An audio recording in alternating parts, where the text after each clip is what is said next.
Bonjour, ici Steve Ray. Bienvenue à cette présentation de Flashback en direct de la splendide brasserie La Ripaille de Repentigny. C'est sur 358 Notre-Dame. C'est l'émission où tous les sujets seront explorés. Et nous sommes disponibles sur Facebook, sur les différents sites qui sont multiples.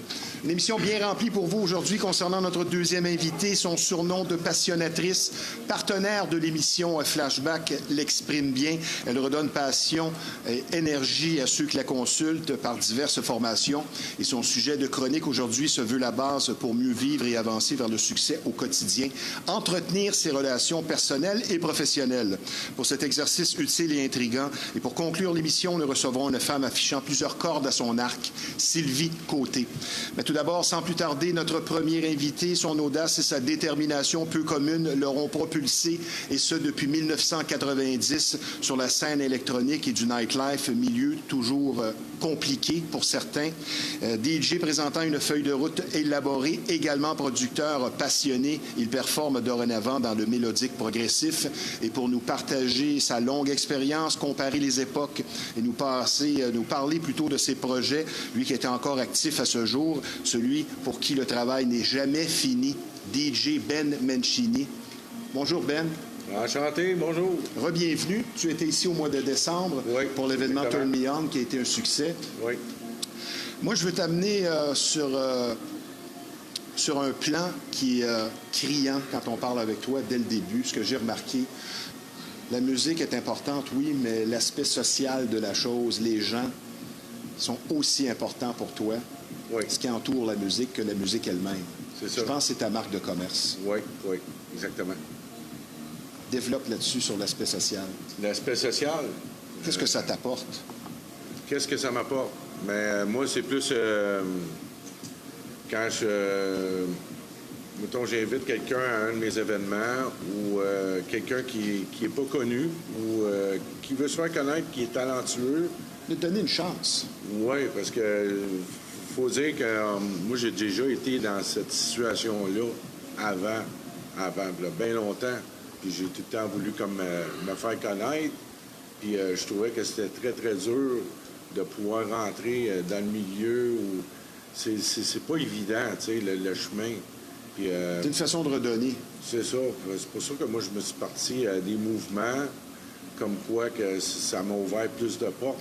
Puis en faisant ça, mais tu sais, quand je vois un talent, que je reconnais quelqu'un qui est vraiment bon puis qui sort de nulle part, mais tu sais, moi, je suis plus porté à vouloir ouvrir la porte pour laisser la chance de vivre son émotion. Puis c'est là que moi, ben, je suis satisfait en faisant ça. C'est là ma récompense. Tu sais, quand je vois la personne qui a ce sourire d'en face puis qui est en train de vivre son moment, mais c'est ce qu'on appelle faire les choses pour les bonnes raisons. C'est exactement, c'est là ma récompense. Pourquoi pas de nom sophistiqué et compliqué comme les DJ de nos jours et tout simplement DJ Ben Mancini? C'est une question de génération, parce qu'il y a 30 ans, 40 ans, les DJ œuvraient sous leur nom. Et c'est plutôt récent, disons, dans les 10-15 dernières années, où les DJ vont se donner des noms qu'on ne peut même pas prononcer parfois. Pourquoi, dans ton cas, c'est tout simplement DJ Ben Mancini? Parce que c'est simple. C'est moi. Je me représente moi-même. Ben Mancini. Puis, il ne faut pas se cacher que Mancini puis Galarno, c'est pas la même affaire.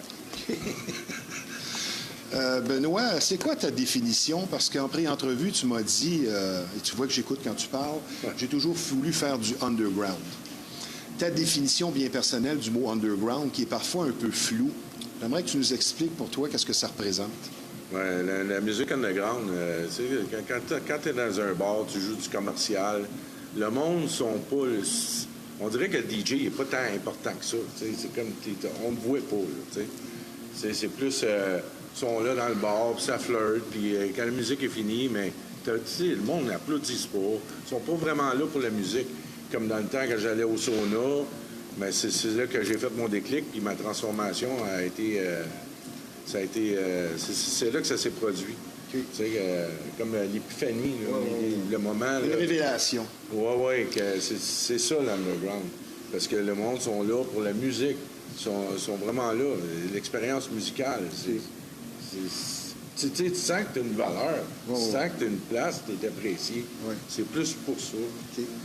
Dans ton parcours personnel et professionnel, on voit qu'à un moment donné, tu as eu 2 séjours dans l'Ouest canadien pour performer et pour ouvrir des portes. Toi qui es demeuré à Calgary, Winnipeg et Vancouver, le premier séjour débute en 97 jusqu'à 2005, puis de 2007 à 2014. Ça représente une tranche de vie de 15 ans consacrée au niveau professionnel. Et je pense que ça vient en révéler beaucoup sur ta personnalité. Il faut être motivé et audacieux pour décider de déménager jusque dans l'Ouest canadien. Oui, parce que dans le temps, quand que je mixais à l'existence, j'avais commencé dans l'underground, le mouvement underground. C'était un peu compliqué. Il y a beaucoup de politique ici à Montréal. Il y avait... tu ne pouvais pas mixer à une telle place, puis si tu allais à une autre place... Puis là, question de clic aussi. Non, mais c'était rendu compliqué. Tu sais, je pouvais même perdre ma job à cause que j'avais été dans un certain endroit. C'était rendu capoté. Fait que, tu sais, tu veux faire de l'argent, tu es limité à une place. Tu peux pas aller à l'autre place. Tu sais, même si c'est un after-hour qui est plus tard. Mais, tu sais, fait que là, moi, j'ai eu l'opportunité d'aller à Toronto. Puis, quand je suis parti à Toronto, j'avais un producteur qui s'appelait Matsi, qui m'a fait découvrir toute la scène de Toronto. J'ai mixé au Government, Comfort Zone. Oui, on va les énumérer tantôt. Une longue liste d'endroits. C'est ça, mais là-bas, ce qui était cool, c'est qu'une soirée, je pourrais aller me chercher 1000 à 1300 $ une soirée. Parce que j'avais fait 3-4 places dans ma soirée. Tandis qu'ici, à Montréal... T'es bloqué. Ça s'arrêtait là. Et c'est là que tu as vu un certain Donald Glodd jouer les tables tournantes à l'envers. Oui. C'est spécial, ça. Comment est-ce qu'il procédait? Ben, c'est sur le moment, il m'a comme impressionné. Il est en train de mixer, puis il a viré la table à l'envers. Ça jouait encore. Wow. C'est un gars qui montait même ses tables. C'est un show, man. Benoît, tu as vécu une certaine expérience aussi au niveau de peut-être ton caractère, parce que toi, tu as beaucoup d'audace. Quand tu es arrivé là-bas, comme tu me disais, tu avais l'attitude de Montréal. On t'a fait comprendre qu'ici, c'est le West Coast style. C'est ça, oui. Parle-nous de ça un peu et je veux que tu nous définisses le West Coast style.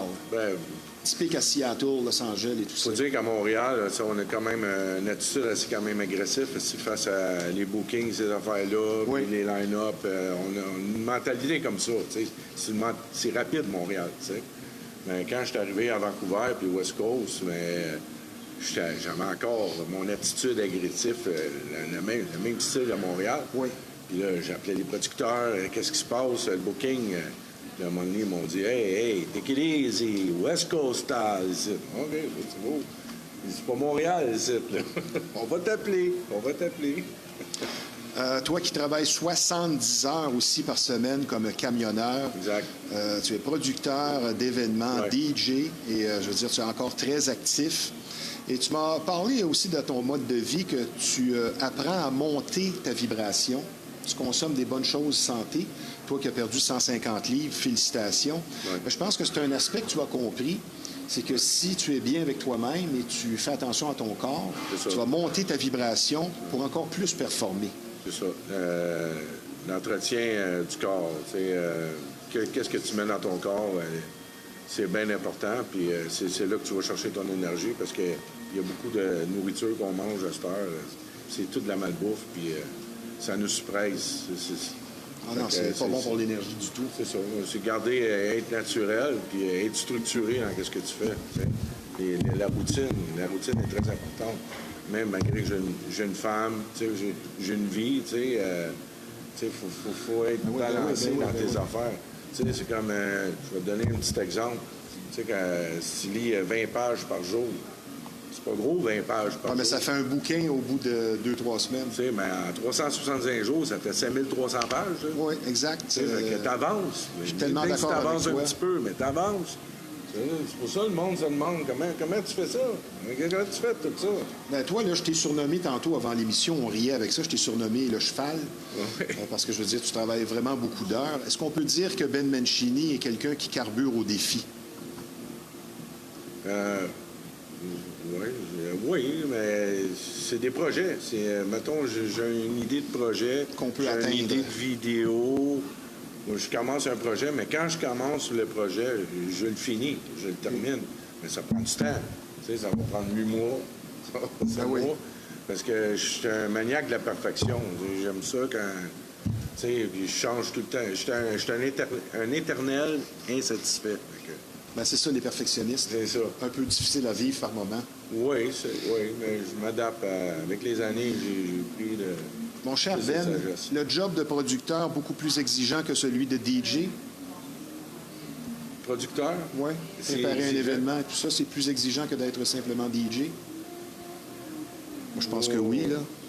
Oui, mais c'est exigeant.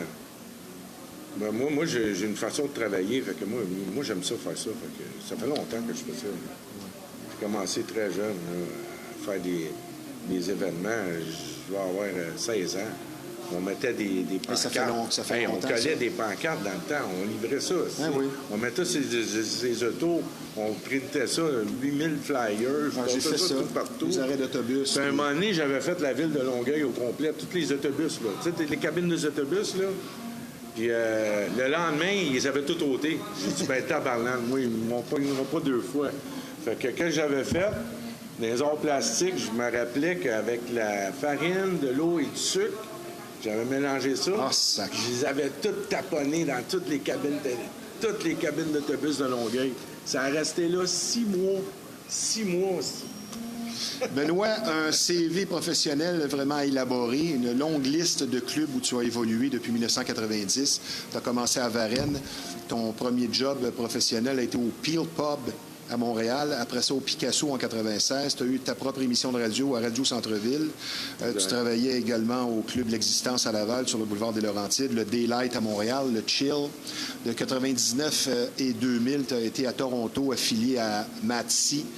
Tu as ouvert pour le fameux Danny Tenaglia, Kevin Fisher, Dicosé. Tu as travaillé. Dicosé, ça, c'est un club? Décausé, c'est un DJ. C'est OK. c'est un très bon DJ. Le Warehouse, le Comfort Zone, le Brooklyn, le Festival Fantasia avec Dynasty Productions. De 2001 à 2005, parti à Calgary et Vancouver. Tu as spiné au AM à Winnipeg, le Rebar After Hours à Calgary. Et à Ottawa aussi, le Café Dikoff. Retour à Montréal en 2014 où tu as fondé House Nation. Ben, j'ai reparti House Nation parce que j'avais commencé ça dans le temps de 2005. Ouais. À l'existence. On avait fait deux événements. Le House Nation 1 et 2. On avait fait ça même avec Jen Diva dans le temps. Elle était là. Revenu à Montréal de 2014 à 2019, la COVID t'a freiné. Les festivals extérieurs, le Burning Moon, tu as joué au Newspeak, le Circus, le Rosange. Ma question, la différence au niveau de la clientèle entre le public dans l'Ouest canadien et ici, un petit peu plus rough? Non. Non? Non, pas vraiment. OK. C'est pas... ça ressemble pas mal. OK. À quel moment le DJ est-il vieux? Tu t'es jamais vieux pour la musique. Tu seras jamais vieux. Regarde Michel Simon, c'est oui. une légende vivante. Ben oui. C'est un enfant à cœur, ce gars-là. Il va encore jouer à 85 ans. Ça Ah, va non, être ça. il est inspirant beaucoup. Comme Giorgio Moroder, qui joue encore, puis je pense qu'il a 84 ans.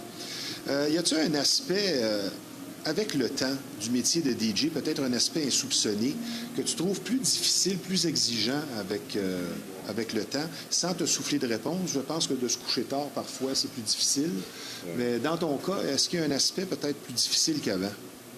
Oui. Moi c'est de mixer à 5-6 heures le matin, là, puis 4 heures, 3 heures. L'énergie est moins présente. Je commence à être fatigué. Là. Tu sais, Ouais. Moi, je suis un gars matinal, fait que j'ai une routine à... C'est pour ça que je m'enligne plus dans les festivals, des affaires. OK. J'aime bien mixer le jour, là, ces trucs-là. Toi qui as produit certains hits aussi de musique qui ont vraiment connu un certain succès. Dans ton processus de composition, est-ce que tu y vas de façon traditionnelle, c'est-à-dire ta mélodie, tes accords, les paroles en dernier? Tu procèdes comment? Et j'aimerais que tu me parles aussi de processus de composition au niveau de l'inspiration. Ça se passe comment dans ton cas? Moi, ça se passe avec la fondation. Je commence tout de suite avec la fondation quand tu bâtis une maison. Là. Ouais. La base, les drums, le kick, ces affaires-là. Mais après, je m'en vais avec la création du clavier. Tu sais. Je me trouve une mélodie, puis c'est le son Mais tweaker le son, des fois, ça peut prendre 8 heures, 6 heures. Tu sais, est-ce qu'attends que tu trouves vraiment... tu dis, le fit. Tu sais, il faut que tu le sentes, là. Tu sais, tu sens le feeling, là. Ben, t'es sur la bonne voie. Si t'as des goosebumps, tu t'en vas quelque part. Oui. Je te comprends. Puis ensuite, ben, c'est ça, pour le vocal, ben, ça y va avec la mélodie. Tout s'enchaîne. Fait que quand tu as une bonne mélodie, les paroles en dernier. on dirait que les paroles fit exactement dans ce que tu veux t'en aller. T'sais. As-tu aimé ton expérience de DJ dans un club de danseuses, toi qui as travaillé au Super Sex en 90, même si ça fait longtemps? Aurais-tu fait une carrière comme certains qu'on connaît, qui ont travaillé 15 ans, 20 ans dans des clubs de danseuses? Je pense que c'est particulier. Moi, je passe mon tour un peu là-dessus. compliqué. Oui? Ah, oui, Okay. totalement. Écoute, je pense... En tout cas, dans ce temps-là, je savais pas c'était quoi trop oui. le club de danseuses. Mais quand c'est rendu que la femme en sort pas parce que t'as pas mis la bonne toune, puis tu sais, t'as 18 papiers avec toutes les tounes qu'ils veulent. J'avais l'impression que je travaillais dans un fast-food, en train de faire des hot dogs, sérieusement. Puis c'est pas juste ça, c'est que le boss, la première journée que je travaillais là, il est venu me taper ses doigts. Il dit « Hey, qu'est-ce que tu fais là? Le monde ne fait pas d'argent. » J'ai dit « Comment ça, on ne fait pas d'argent? » Ben, OK, tes tunes finissent jamais. Ben, je suis un DJ. Oui, c'est ça. Ben, c'est là que ça s'est arrêté. Là. Tout ça s'est arrêté là. Ça a été ma dernière journée. Puis, merci, bonsoir. On passe à autre. Tu te définis comment dans ton style et ton approche à titre de DJ après tant d'années? Je me définis comment? Oui. Dans quel aspect? Tous les aspects. Musical, ton approche, es-tu un DJ agressif? Il faut que tu sois polyvalent. Il faut que tu sois polyvalent là-dedans. Tu n'as pas le choix. Il y a beaucoup de... Il n'y a pas juste DJ. Il y a l'infographie, l'image, les réseaux sociaux, comment tu écris tes trucs, tes hashtags. C'est tous des trucs que j'ai appris avec les années. Là, c'est très important de développer ça. Puis ça coûte cher. Donc, si tu fais tes flyers toi-même, tu t'apprends les programmes, les DA, mais tout se ressemble. Tout en général, tout se ressemble. C'est pas mal la même affaire. Si tu tombes avec Adobe ou Ableton, c'est tout similaire un peu. Là, fait que c'est important de tout le temps s'améliorer puis d'apprendre tout le temps des nouvelles choses pour... Maintenant, la question incontournable que je pose à tous les intervenants de la musique qui viennent à l'émission, est-ce que la musique était meilleure avant? Bien, parce que la musique électronique, on dirait que ça se démode pas. Fait que même avant, il y a des bonnes tunes. Mais il y en a encore autant. C'est ça, parce que c'est surprenant. C'est parce que ça t'amène tout le temps. Tu sais, tu peux, mettons, trouver, 10 tunes, puis là, tu sais, tu joues ça dans un événement, mais on dirait que c'est comme un souvenir. Oui. Ça te transporte tout le temps, puis ça évolue tout le temps. Donc, tu n'es pas nostalgique. Pardon? Tu n'es pas nostalgique. Oui, je suis nostalgique. Oui? Oui, pour certaines tunes. Oui. Tu entends une chanson à la radio, puis ça te rappelle un peu bien, c'est sûr, une année sûr, ou une ancienne fréquentation. Ça serait quoi le pire défaut du DJ? Le pire défaut du DJ? Là, c'en est une bonne question, ça. Le pire défaut. Ben, que des fois, tu sais, tout le monde veut avoir la grosse part du gâteau, tu sais. Tout le temps est en avant-plan, puis ces affaires-là. Tu sais, moi, j'en ai connu du monde que les autres, c'est ce là c'est ce temps-là, ils sont pas flexibles. Oui. Ça, je pense que c'en est un défaut. Parce que, tu sais, bien des fois, moi, ça me dérange pas. Tu sais, je fais des événements, je me mets en avant, je me mets en arrière. Moi, ça me dérange pas. Peu importe. Oui. Ben ça, c'est l'humilité. C'est ça. C'est ce qui explique aussi la longévité d'un artiste. On en parlait tantôt avant l'émission. Si tu as la tête enflée, ça se peut qu'il y a des gens que ça leur tente plus de travailler avec toi. Exactement. Et tu vas finalement fermer des portes peu à peu. C'est ça. Te peinturer dans le coin, comme on dit. Exactement. Vivre le moment présent. Finalement, ça définit bien ça et transmettre des émotions en vivant dans le présent. C'est ça, être un DJ par la musique. C'est ça. Et c'est ce qui est peut-être le plus difficile à comprendre parfois, de bien lire sa crowd, comme dirait l'autre. Hein? Oui. Ça vient avec l'expérience? Oui, c'est ça. C'est sûr. Maintenant, au niveau de la discipline personnelle, Jouer sous l'influence, c'est sûr que tu as fait tes expériences comme tout le monde, mais tu vas avoir des DJ complètement sous ou gelés qui vont dire « Moi, ça paraît pas », quand dans le fond, ça paraît. Ben oui. C'est quoi ton point de vue là-dessus, sur jouer sous l'influence?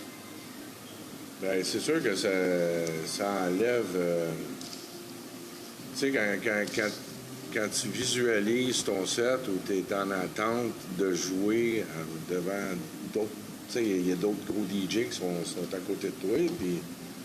Tu sais, moi bien souvent, moi j'étais à jeun, puis je fais ça à jeun, bien, ça m'est déjà arrivé que j'ai déjà été un peu mêlé, mais...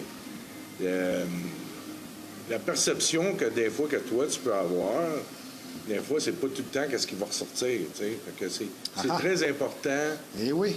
de faire ça. Hein. Ça, c'est bien dit. Oui.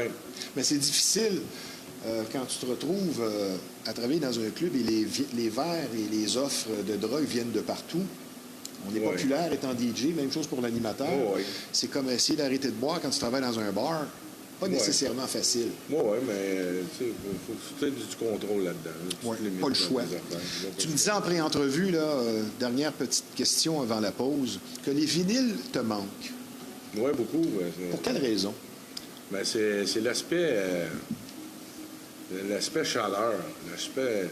La chaleur du son? Oui, parce que quand c'est digital, ça ne sort pas la même affaire que c'est plus clair, mais c'est pas vivant. Oui. Ouais, et comme posséder sa musique, posséder la musique. Oui, puis tu le touches aussi. Tu sais, tu as ton vinyle, exemple, ou même ton CD. Oui, parce que là, moi, ça fait longtemps que je n'ai pas touché des tables tournantes. La dernière fois, j'ai fait ça avec Red Zone, là, dans son studio. Je pensais que j'étais encore dedans, mais... C'est virtuel. Mais, tu sais, on dirait qu'on perd la notion avec toute la technologie qui est sortie à cette heure-là. On devient un peu lazy, un peu paresseux, parce que tout est synchro. Il y a une facilité. Oui, c'est donc, c'est plus facile d'être DJ aujourd'hui qu'en 90. Ben, ça dépend, mais il faut que tu aies la bonne technique, tu sais. Mais ça peut jouer contre. Il y a aussi que, tu sais, c'est cool, la technologie, parce que là, tu peux te permettre d'aller faire d'autres trucs qu'avant, on ne pouvait pas faire. Oui. Tu sais, c'est plus dans les effets. Tu sais, tu peux... les loops, les plein de trucs, là, tu sais. Mon cher Ben, c'est un plaisir de te recevoir ici.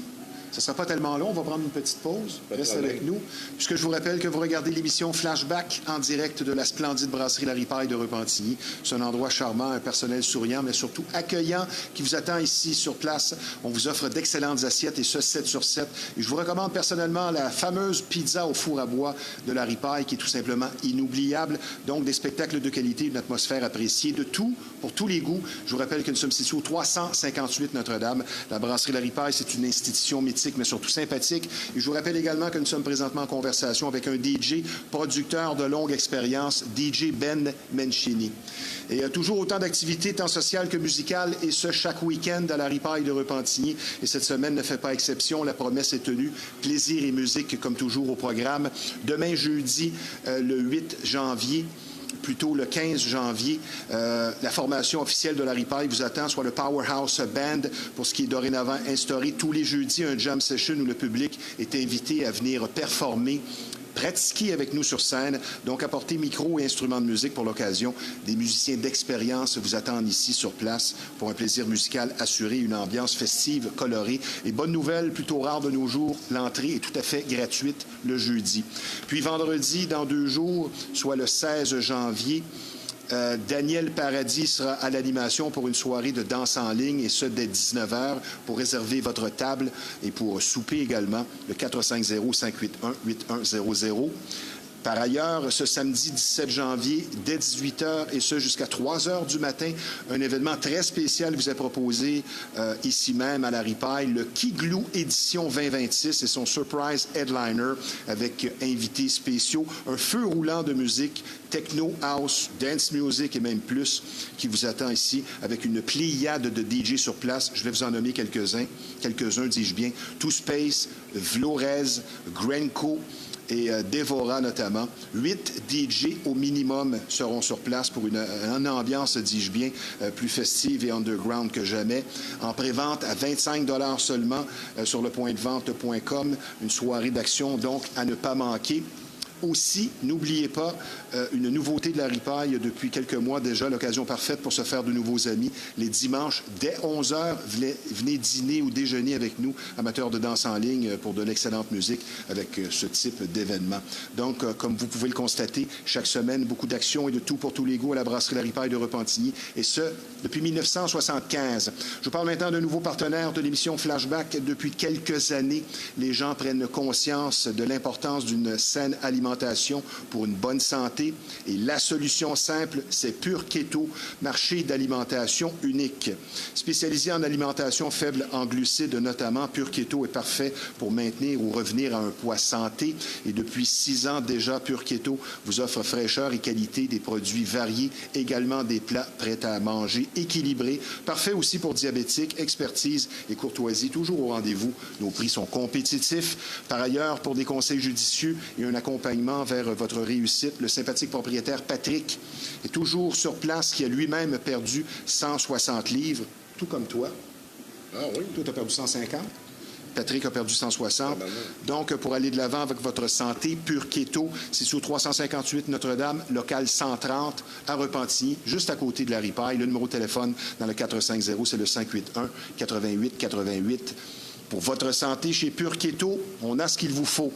Maintenant, un sujet un peu plus sérieux. Vous allez être traité avec beaucoup d'écoute et de compréhension. Si vous vivez une infestation, vous aurez compris ici qu'on parle de bébites. Et pour certaines familles, c'est carrément un drame. Et plus vous attendez, plus le problème va s'aggraver. Donc, la solution à une infestation, c'est Rive-Nord Extermination. C'est près de 40 années d'expérience qui vous attendent sur place. Une entreprise familiale très sérieuse et un service personnalisé. Donc, la solution à une infestation, Rive-Nord Extermination, le numéro de téléphone dans le 450. C'est le 582-6706. Mon cher Ben. Oui. Je vais maintenant te cuisiner un peu plus en profondeur. Non, ça y est. Dans ton cas, poser la question, c'est y répondre. Mais pour les jeunes à l'écoute, est-ce que les épreuves sont nécessaires au développement d'un artiste? Pour les jeunes à l'écoute, c'est nécessaire. Oui, c'est très nécessaire. Tu es bien placé pour en parler? Oui. Moi aussi. Parce que j'ai fait plusieurs événements que ça ne fonctionnait pas. Mais il faut toujours continuer à se relever, puis à continuer, puis à continuer. Puis c'est avec ça que tu te bâtis. Hein. Comment veux-tu constater ta force si elle n'est pas testée? C'est ça. Puis c'est ta passion aussi, à quelque part, à l'intérieur. C'est la passion qui fait qu'on va passer au travers. Si c'est fait pour toi aussi. Là. Oui. L'aisance sur scène, c'est sûr que ça vient avec l'expérience. Un DJ connaît son produit de plus en plus, il est connu lui-même. Mais est-ce que ça prend de plus en plus une personnalité show-off pour être DJ, avec maintenant le DJ qui est plus à l'avant-plan? Le gars très timide, ça peut jouer contre? Ben, moi, ça paraît pas, mais je suis une personne très timide. Tu sais, mais... je sais pas. Moi, je pense pas que je suis une personne qui fait un gros show là, en stage. Là. Okay. Oui, ça m'arrive. Je lève les mains des airs. Mais en général, est-ce que tu penses que ça prend une personnalité de nos jours un peu show-off pour être DJ? Avec les boilers et tout ça? C'est sûr que ça l'aide. Là. C'est beaucoup l'image. Hein. Le monde sont taxés beaucoup là-dessus, sur l'image. Plus de pression sur le DJ d'aujourd'hui à cause de ça? Plus de pression? Oui. Ben, ça dépend de ta personnalité, encore une fois. Eh oui. Ça dépend de toi. Là. Oui. Okay. Avec autant de tentations de toutes sortes pour le DJ, est-ce qu'on peut dire que c'est un métier de célibataire? Surtout dans les premières années? Pas vraiment. Non? Pas pour mon cas. Là. Moi, c'est ça. C'est toute question d'équilibre. Tu sais, bien souvent...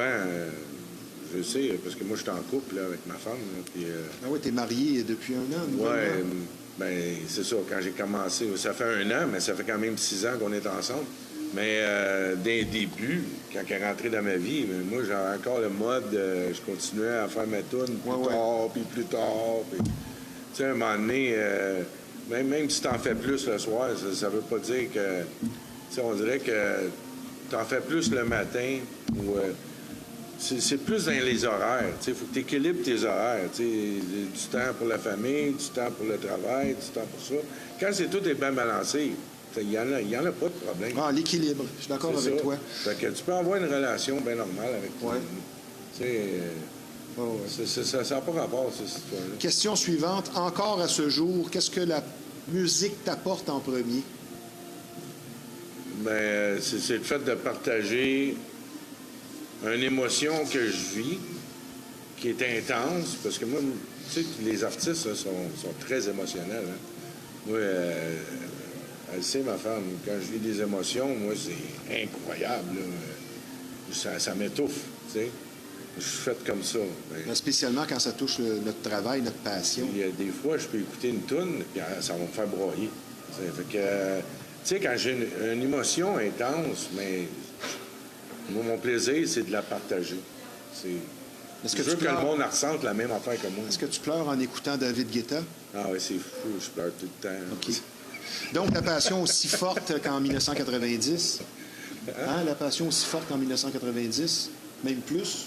Oui, plus parce que j'ai découvert plusieurs passions à travers mon parcours. Tu sais, là, je suis rendu dans le vidéo.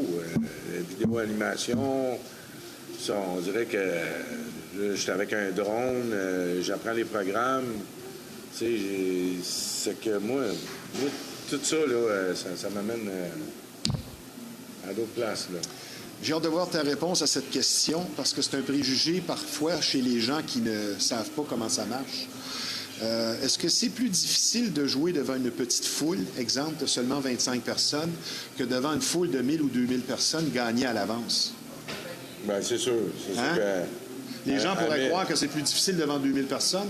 Ouais, Moi, personnellement, je pense que c'est plus facile. Encore là, mais même s'il y a 1200 personnes, combien? 1000 ou 2000, 1000, 2000, c'est quand même, il y a un petit trac là-dedans, là. Mais ben, tu te sens pas autant observé que devant 20 personnes dans un club vide. c'est encore bizarre parce que t'as 1200 personnes qui t'observent. Ben oui. Tu sais, ça s'équivaut un peu, mais c'est sûr que le côté quand tu mixes, là, c'est bien plus facile devant 1200 personnes. Tu as endisqué, tu as été signé par Sim Records et ça a joué en Ukraine. En Ukraine, oui. La fameuse chanson 20 MHz. Comment ça a joué en Ukraine? C'est qu'est-ce que je disais dans le texte? C'est un texte que j'ai écrit ça en 2014. Ça m'a pris quasiment une journée à écrire ça. Puis j'étais vraiment dans ma bulle. Puis je parlais de comment que la musique était toute mathématique, ton, demi-ton. C'est tout à perfection. Puis on s'en allait dans une autre élévation. Tu sais. En tout cas, mais la personne, quand elle a écouté, ben, ça a l'air qu'eux autres, ils ont tombé en bas de leur chaise. Ils n'en revenaient pas, fait qu'ils l'ont signé. Ça, C'est bien. Qu'est-ce qui fait qu'un hit va traverser les époques? Une chanson de 1979 qui joue encore, exemple. Qu'est-ce qui fait qu'une chanson va perdurer dans le temps? Je sais pas que c'est de répondre. Non? Le hook, la mélodie. Ben, moi j'ai remarqué que les tunes qui font des hits, ça a tout le temps été des notes simples. Tainted Love. Tu sais? Oh, oui. Tu sais, c'est toutes des affaires très simples. Trop compliqué parfois comme dans musique rock. Ouais, quand- Ben, ça va être comme le solo de musique qui ne finit plus. C'est peut-être un peu, ça va flatter l'ego du guitariste, mais pour l'oreille, parfois, c'est trop compliqué. Les notes simples, ben, ça dure. Ben ouais. Je suis d'accord avec toi. C'est tout le temps une base très simple. Nous sommes un peu bousculés par le temps. 2 ou 3 questions en terminant. Est-ce que le fait de ne pas être préparé pour un événement à titre de DJ, c'est l'ultime confiance en soi ou c'est de la négligence? Négligence. OK. Totalement négligence. Pourquoi le house et le techno semblent être les styles qui vieillissent le mieux? Parce que moi, je trouve que c'est un style qui est. Ben, qu'on l'entend pas souvent à la radio, là. On va se le dire. Tu sais, ça fait longtemps que ça. C'est l'énergie, la musique. Mais d'après moi, c'est à cause que c'est pas. On l'entend pas souvent, puis ça vieillit bien. Au-delà du talent, le métier de DJ, on peut dire que c'est un travail qui dépend beaucoup des contacts. De contacts pratiquement avant le talent. Les contacts aussi, ça l'aide beaucoup. Énormément. Énormément, oui. Alors, si t'es pas agréable, ça t'aidera pas. C'est ça. Oui. On va terminer avec une anecdote avant de parler de l'événement ici à la Ripaille que tu vas présenter le 28 mars. J'aimerais que tu me parles quand tu as ouvert pour Danny Tenaglia et que tu as pris le micro et tu as joué sans fin. Parle de ça un peu, qu'est-ce qui est arrivé cette fois-là. Dans ce temps-là, ça fait longtemps de ça. Là. Je pense que ça remonte à... C'est à Exit to Eden, c'est à Toronto. Mais avant les années 2000, ça... Qu'est-ce qui s'est passé ce soir-là? Ben, j'étais dans le bar. J'étais en train de mixer. Dans ce temps-là, je m'appelais pas Benoît Mancini, je m'appelais DJ Lamance. Puis c'est ça, Mathieu m'avait envoyé là. Mais je rouvrais pour Danny Tenaglia. Puis dans ce temps-là, lui, il était numéro 1 au Canada avec The Elements, puis toute la grosse affaire. Puis j'avais bu une coupe de bière. Puis je sais pas qu'est-ce qui s'est passé ce soir-là, mais j'étais dedans, c'est bon, hein, puis le monde prenait des photos. C'est qui ce DJ-là? Hey, fais des cotes. Là, je faisais des cotes. Fait que là, le boss, il rentre dans le DJ booth. Il dit, hey, tu continues encore une demi-heure. Mais là, t'avais mon Danny Tenaglia, là. C'est le numéro 1 du Canada. Il rentre dans le DJ booth. Il dit, comment ça? Tu continues? C'était rendu son tour, là. Puis, il était avec tous ses vinyles. Puis là, il commençait à me donner de l'attitude. Mais dans ce temps-là, on était jeunes, là, tu sais, puis tout. Il me donnait de l'attitude. Fait que j'ai dit, oh, ouais, tu veux me donner de l'attitude? Correct, moi, j'étais un peu réchauffé. Fait que j'arrête mes tables tournantes, parce que je pogne mes vinyles. J'ai dit, ben, Chris, qui prendra le spot? Fait que là, je pogne le micro. Merci beaucoup, DJ Lamance, je Montréal. J'ai fait comme elle achète à M&M, là. T'es parti. T'es parti. Fait que ça a fait 2 minutes dans le club, là. Plus de son. Tu voyais mon Danny. De capoter, lui. C'était quelque chose. C'était drôle. Donc, tu as un événement ici le 28 mars. J'espère que tu ne partiras pas en plein milieu de l'événement en quittant, sans musique. C'est quoi cet événement-là? C'est avec Marie-Ève et Red Zone? Oui. Non. C'est la scène électronique qui organise ça. Okay. Ça, c'est mon mouvement que j'ai créé, ma nouvelle corporation. Oui. C'est ça, c'est Turn Me On, c'est le 28. Il y a Marie-Ève, il y a Morelli et c'est moi-même. Okay. On va avoir tout un gros kit de son là, avec Pascal. Comme la dernière fois. Ça va être débile. Bien, merci de ta présence à l'émission. Félicitations pour une si belle longévité. C'est pas tout le monde qui peut se vanter d'être professionnel depuis 35 ans dans un milieu pas toujours facile. Je te souhaite une passion musicale qui va encore perdurer un autre 40 ans. Et je te dis tout simplement à bientôt, mon cher Ben Menchini. Merci, ça a été un plaisir. À bientôt.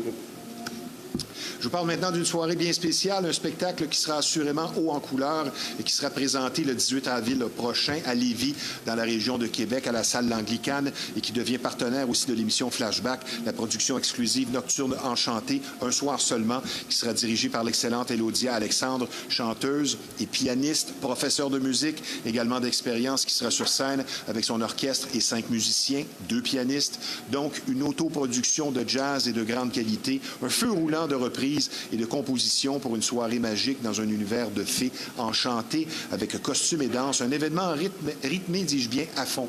Donc, d'Edith Piaf à Frank Sinatra en passant par Ella Fitzgerald, plus de 20 titres au programme. Pour une soirée mémorable et unique le 18 avril prochain à Lévis, Nocturne Enchantée, seulement 250 places, un spectacle qui restera gravé assurément dans nos mémoires. Les billets sont disponibles sur le www.elodiaalexandre.com. Un partenaire maintenant important de l'émission Flashback. Parlons maintenant de musique et en particulier du rêve de plusieurs et de plus en plus d'actualité, soit de devenir DJ. Pour l'excellence d'un enseignement complet qui a fait ses preuves, et ce depuis 2010, l'école de DJ, DJ School Montréal, peu importe votre âge et votre niveau, vous propose une formation de 5 mois agréable, de grande qualité.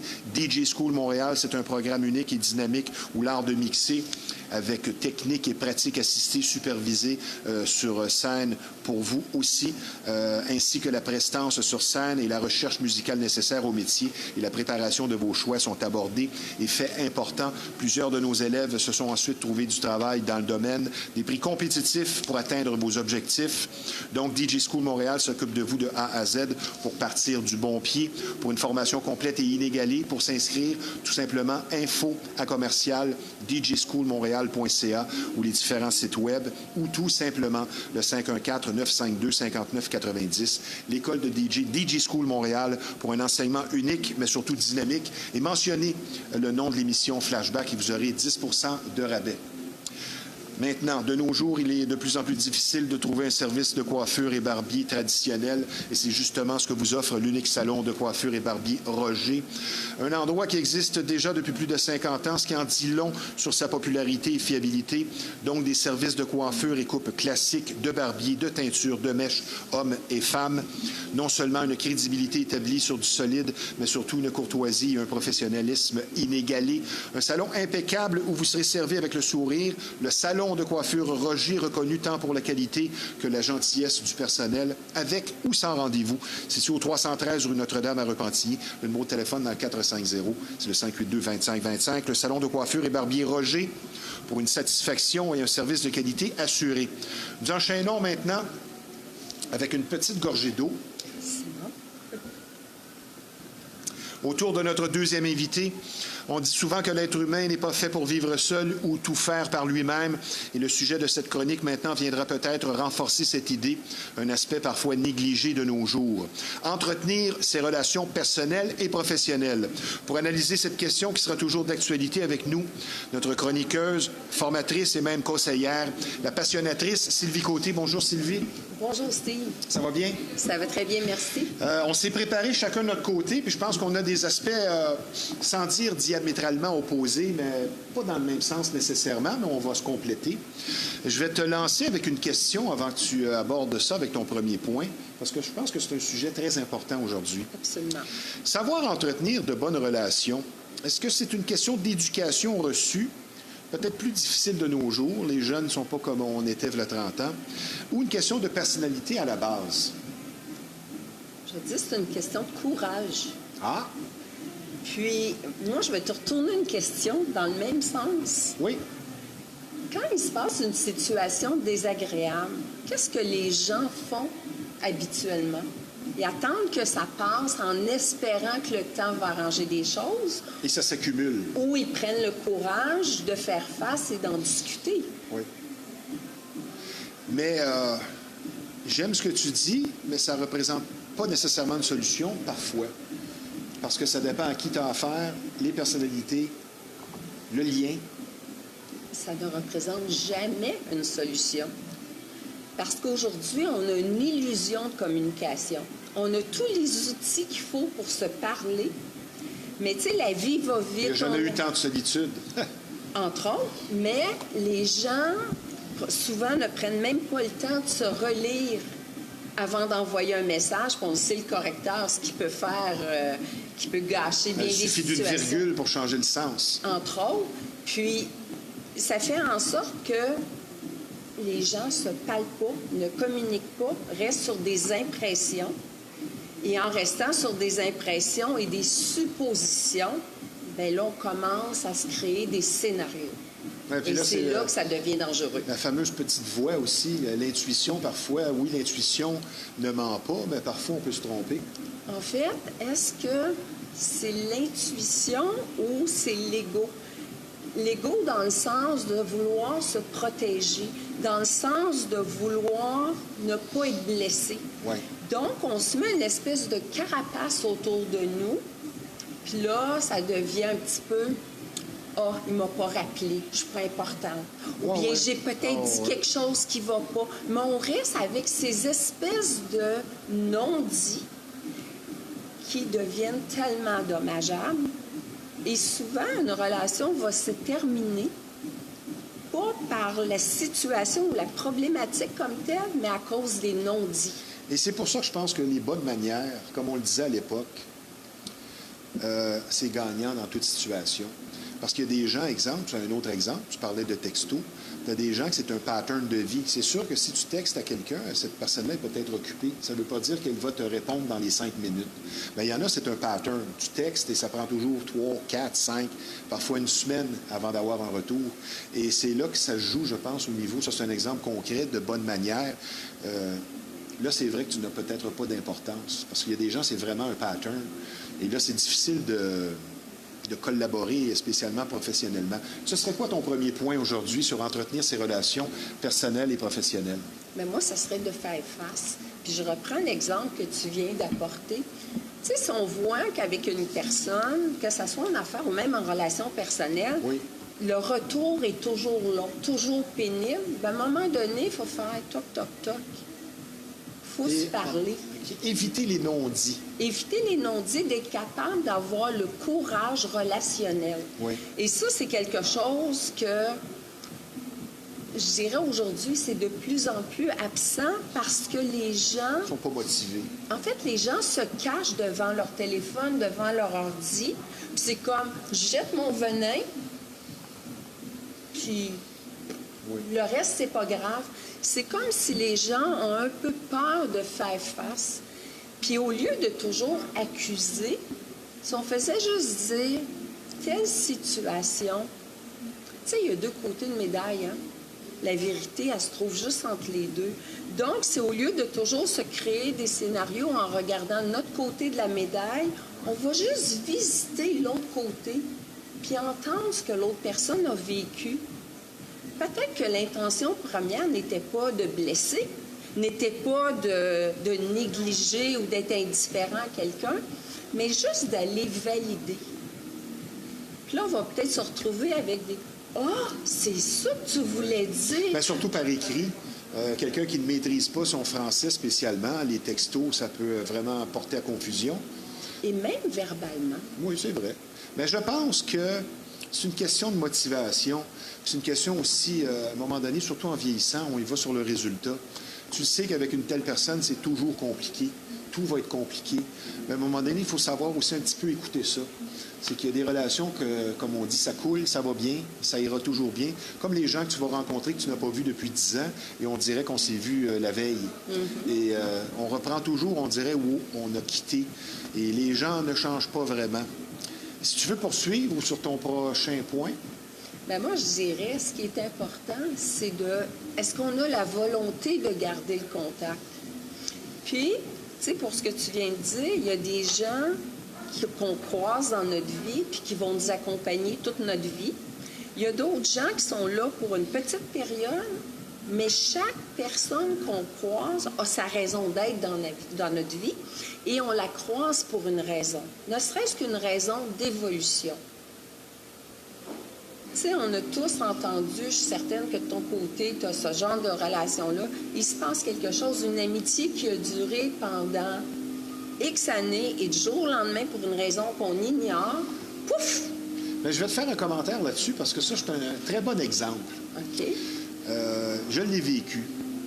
Puis en même temps, les gens pourront faire le test. Tu as un ami ou une amie, puis à un moment donné, tu te poses la question, tu te dis, hey, j'ai remarqué, parce qu'il y a des gens qui sont moins appeleux, comme on dit. Moins à quoi? Appeleux. C'est quoi? Je connais pas. Quelqu'un qui appelle jamais. Ah, appeleux. Ah, c'est OK. pas un appeleux. OK. Bon. C'est correct. Mais si tu te rends compte, c'est rendu 15-0 dans les appels. C'est comme une première date. Tu aurais une date avec un monsieur, puis là, c'est rendu 15-0 dans les questions. La timidité n'explique pas tout. Ça se peut qu'il y ait un désintérêt. Et là, c'est toujours toi qui appelles, mais à un moment donné, tu te poses la question, tu te dis, à chaque fois qu'on fait une activité, c'est moi qui appelle pour prendre des nouvelles, et ainsi de suite. Puis c'est 15-0 là, dans les appels. Le test, t'arrêtes d'appeler. Tu fais comme l'autre, et tu vas avoir tes réponses. Tu fais ça, ou de tout simplement aller, demander, dire, écoute, je constate mais ça peut être compliqué aussi, parce que là, c'est une question d'orgueil et d'ego, de dire à quelqu'un, « Hey, tu ne m'appelles pas. » Tu sais? Fait que passer le test en silence, ça fonctionne, tu as tes réponses à tout coup. Ça, oui. Mais ça, tu sais, c'est quelqu'un qui est important. Moi, dans le passé, j'ai déjà dit à des amis, écoute, notre amitié, là, est vraiment importante pour moi, sauf que je constate deux choses. Un, j'ai l'impression que c'est toujours moi qui propose, puis ta réponse est souvent « peut-être ». Parce que tu gardes une porte de sortie pour autre chose. Pas plaisant.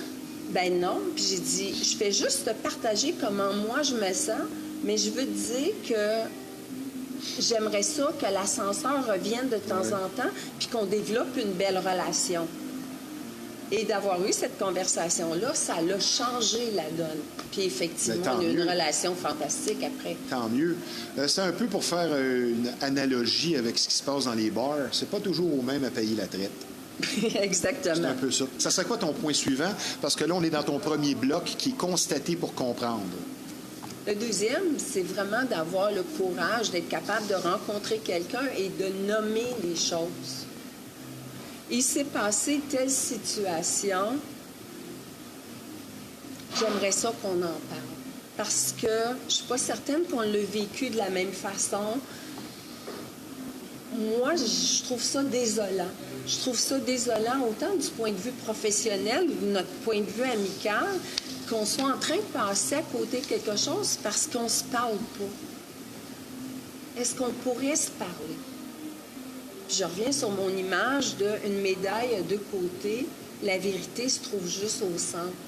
La perception de deux personnes par rapport à une situation peut être diamétralement opposée. Et quand on prend juste le temps d'être à l'écoute, sans jugement, juste d'être à l'écoute de ce que l'autre veut dire, puis d'essayer de ne pas mettre son ego d'avance pour se brader autour, de juste être à l'écoute. Ça va peut-être faire « Oh, j'avais pas vu ça comme ça. » Je pense que ce que tu dis, moi je suis bien d'accord avec toi, spécialement dans les longues relations où on s'est investi. Parce qu'il y a des gens, comme tu le disais si bien, qui ne sont que de passage. Et là, des fois, tu dis, on va investir du temps, à essayer de faire comprendre quelque chose qui ne sera pas compris parfois. Parce que oui, la vérité se trouve au milieu, mais si quelqu'un arrive avec une opinion qui n'a vraiment aucun sens, la vérité n'est pas au milieu, elle est vraiment à gauche complètement, et lui est à droite.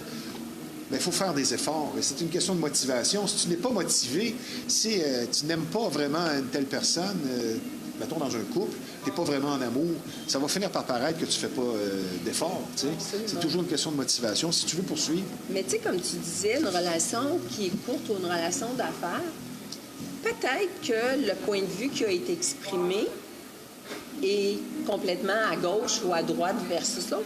Mais quand l'autre personne va expliquer la situation, l'autre personne va faire « Ah, j'avais pas vu ça comme ça. Puis à ce moment-là, tu sais, il faut toujours voir c'est quoi l'intention derrière. Est-ce que l'intention est de détruire, de blesser, ou l'intention, elle se voulait juste un partage de ce qui avait été observé, tu sais? C'est sûr qu'aussi, il y a l'aspect maladresse. C'est pas tout le monde qui s'exprime facilement avec éloquence. Et des fois, quand c'est accumulé aussi, on voit ça dans les couples.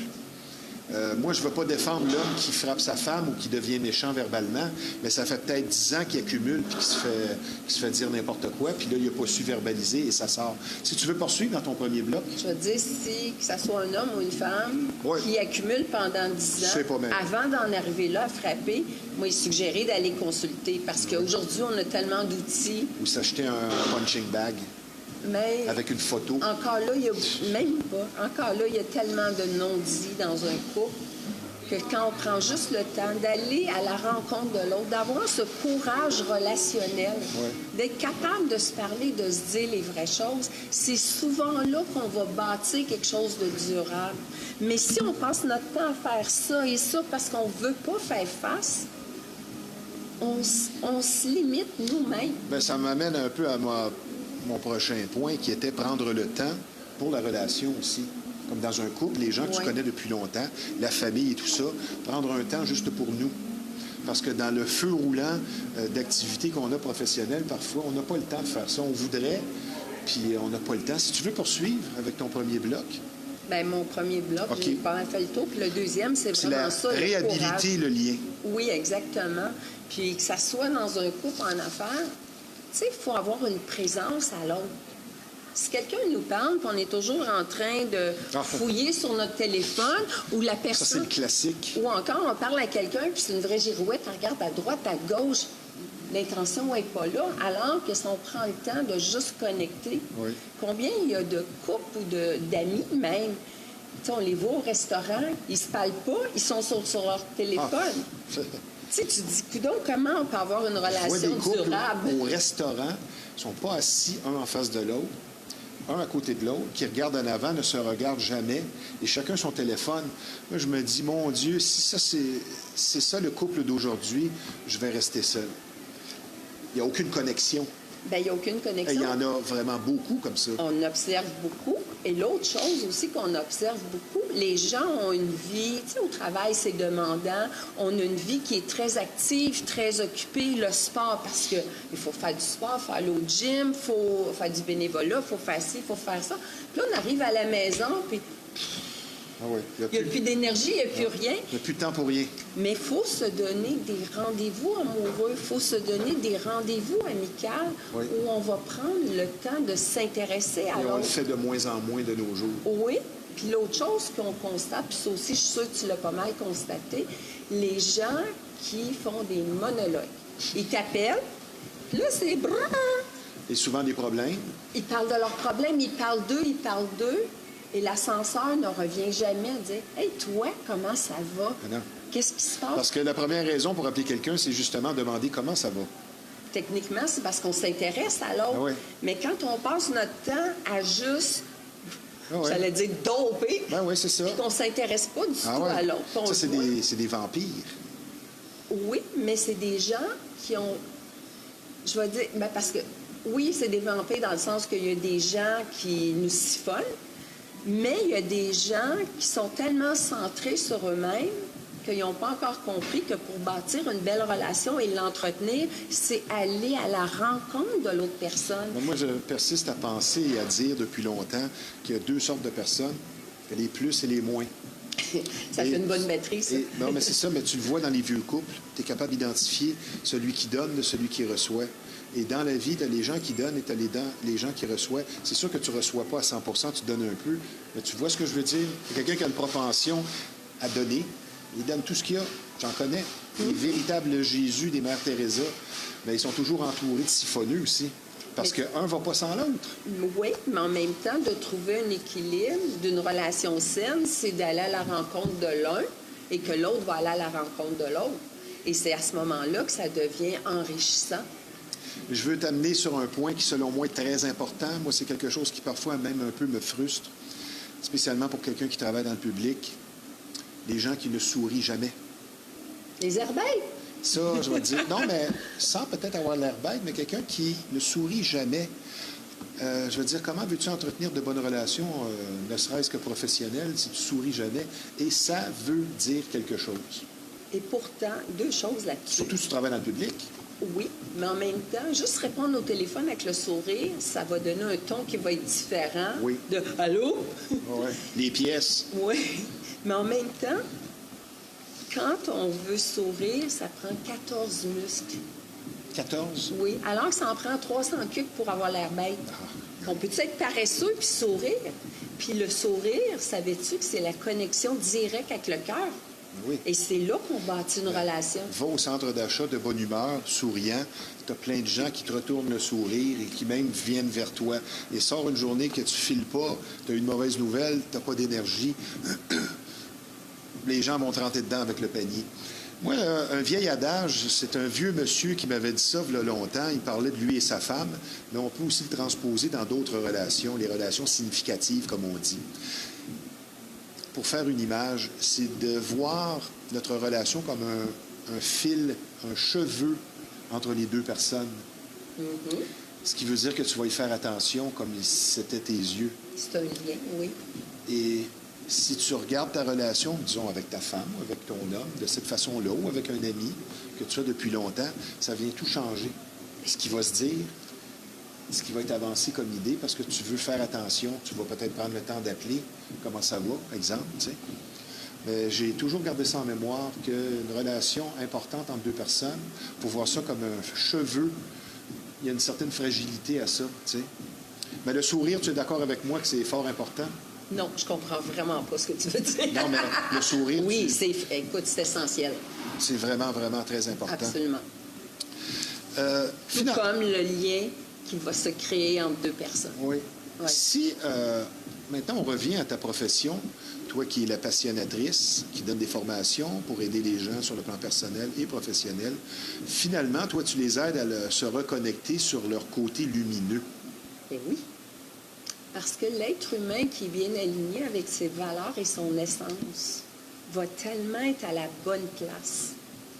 Puis, tu vas probablement être d'accord avec moi qu'un être humain qui est connecté à la bonne place, donc avec ses valeurs, son essence, devient un atout inestimable pour tout le monde autour, que ce soit au niveau professionnel, personnel, amical.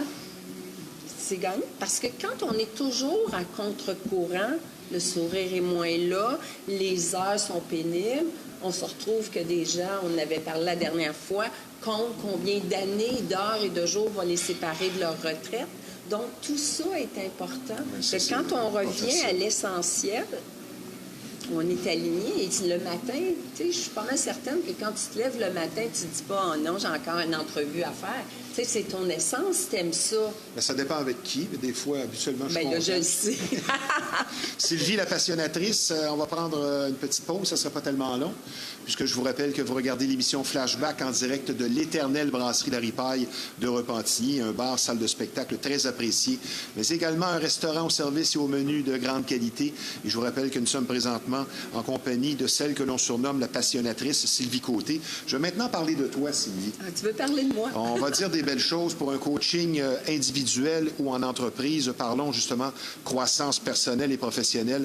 Vous sentez qu'il est temps d'avancer et surtout de ramener la passion au cœur de votre parcours. La solution simple et efficace, c'est Sylvie Côté, surnommée la passionnatrice. Sylvie Côté est une femme dynamique, comme vous pouvez le constater, présentant un CV académique et un vécu conjugué à son talent naturel de communicatrice, idéal pour atteindre votre plein potentiel. De multiples formations sont offertes pour un progrès assuré, une approche personnalisée afin de travailler sur son pouvoir intérieur et ainsi faire face aux défis et enjeux au quotidien. Plainte de clients difficiles, motivation défaillante, atteinte des objectifs de vente et civilité éthique au travail notamment. Sylvie Côté vous redonnera énergie et motivation afin d'être l'élément productif au sein d'une équipe qui passera au niveau suivant. Et vous n'avez qu'à consulter donc Sylvie Côté au 514-862-9842, l'adresse courriel scc@sylviecoté.com. Sylvie Côté, la passionnatrice, un service pour ceux qui agissent. Je parle maintenant d'un endroit spécialisé dans le domaine de la mécanique et de son entretien et qui propose un rendement des plus crédibles et reconnus. L'atelier de mécanique Fast Tuning pour la qualité d'un service, donc complet, exclusif, et ce à des prix compétitifs. Un personnel accueillant, un service vraiment compétent, spécialisé aussi en véhicules européens. Une bannière existant déjà depuis près de 20 ans, donc une fiabilité reconnue et appréciée. Un garage pour faire du millage, comme dirait l'autre. Donc, Fast Tuning, c'est situé au 223 Notre-Dame à Repentigny. Le numéro de téléphone dans le 450, c'est le 470-1333. Le client est notre priorité, notre promesse, un service de qualité. Ma chère Sylvie, on va parler un peu de psychologie, on va philosopher, toi et moi. À regarder et écouter les gens, on apprend beaucoup sur eux. Quelqu'un pourrait-il être pourri dans ses relations professionnelles, disons, et très bon en relations personnelles? À mon avis, non. Ou vice-versa? Ah, j'aime ta réponse. Vois-tu, c'est ce que je pense. Tu vas avoir des gens qui sont au mauvais endroit, donc qui vont peut-être être moins heureux. Tu sais, le genre de personnes qui comptent le nombre d'années qui les séparent de leur retraite. Et ça va venir jouer. Mais quand une personne... Je pense que c'est rare qu'on va voir quelqu'un qui a vraiment une approche diamétralement opposée. C'est rare, c'est vrai, exactement. Parce que là, tu sais, c'est des vases communicants, là. Ouais. Quelqu'un qui... Tu sais, j'ai un client qui me contait récemment qu'un de ses employés, il a fait le vide autour de lui par son attitude de grognon, tu sais. Il dit, j'aimerais ça pouvoir l'aider parce que je trouve ça triste, mais le monsieur est aussi responsable de son attitude. D'accord avec toi. Quelle est la formation qui t'est le plus demandée ou que tu as le plus à cœur? Celle qui m'est le plus demandée présentement, c'est sur l'éthique au travail. Service à la clientèle, éthique au travail, ça revient. Les règles de base. Les règles de base, mais aussi de comprendre que le civisme se mêle beaucoup parce qu'on en voit de moins en moins. Tu sais, quand j'étais jeune, il y avait des règles de bienséance. Il y avait des cours de bienséance qu'on n'a plus dans les écoles. Des bonnes manières. Exactement. Et je pense qu'on aurait avantage à les ramener un peu plus souvent. Encore 2 ou 3 points avant de terminer. Je vais te parler de l'impulsivité qui endommage parfois à jamais les relations. Et ça en fait partie, ça, d'entretenir de bonnes relations. Si tu es quelqu'un qui est facilement irritable ou qui pète des coches en bon québécois, ça se peut que tu te retrouves seul. Et souvent, ces gens-là vont justifier en disant « Mais tu me connais, là? Ouais. Oui, je te connais, mais ça ne veut pas dire que j'accepte ton attitude, parce que parfois, ça fait du rentre-dedans Oui, ils vont qui est dire, c'est pas dommageable. méchant. Oui, mais ça fait du rentre-dedans qui peut être blessant.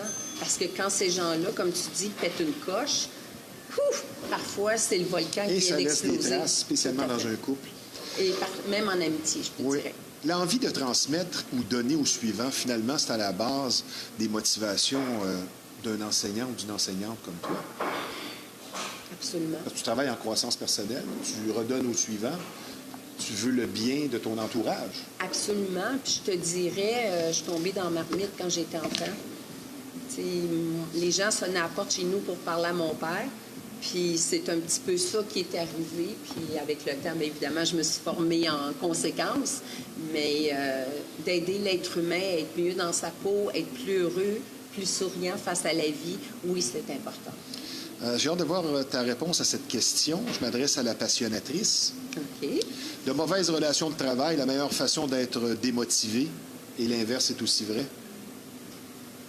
On voit beaucoup de gens quitter leur emploi à cause d'une mauvaise relation. C'est même pas à cause des fonctions, c'est ce qu'il y a autour. Oui. Puis souvent, on va entendre ces gens-là, après tout, dire hey, « ça, c'était mon emploi préféré, mais mon boss, mon ci, mon ça ». Alors que si on prenait juste le temps de peaufiner. Puis quand on se met à travailler avec les approches systémiques, on peut souvent identifier ces choses-là et ça permet aux entreprises de garder les bons atouts en place. Très intéressant. En terminant rapidement, je veux que tu commentes. OK. Être, faire et avoir. Si c'est pas dans cet ordre-là, tu vas avoir des problèmes. Surtout si tu mets avoir en premier. Ah, ça, je suis d'accord, avoir, c'est après. Être et faire se communiquent. Être, c'est vraiment d'être en harmonie avec soi, de faire nos gestes en harmonie. Et le retour va venir dans le positivisme aussi. Okay. Plus on est conscient, plus on est solitaire. Non, pas nécessairement. Okay. Plus on est conscient, plus on peut être rassembleur. Ah, plus on donne au suivant. Plus on donne, mais plus on va aider les gens à faire partie de l'équipe. On n'isolera pas les gens nécessairement. Moi, ce que j'ai remarqué chez les grands de ce monde, certains que j'ai rencontrés, que ce soit dans le domaine sportif, politique, peu importe, ils ont toujours à cœur de redonner, de donner au suivant, conscients des privilèges qu'ils ont eus dans la vie, même s'ils ont travaillé fort pour ça. En terminant, on va vendre un peu de salade. Toi qui offres vraiment diverses formations, qu'est-ce qui te démarque, qui représente l'excellence dans ce que tu offres et qui fait qu'on devrait consulter Sylvie Côté? Qu'est-ce qui me démarque? Bien, je te dirais au point de départ, j'ai une approche qui est simple. Je me prends pas pour une autre. Puis pour moi, de créer le lien avec la personne, avec mon client, c'est essentiel. Autre chose, moi, j'ai une approche que je veux montrer à la personne à pêcher versus lui donner du poisson.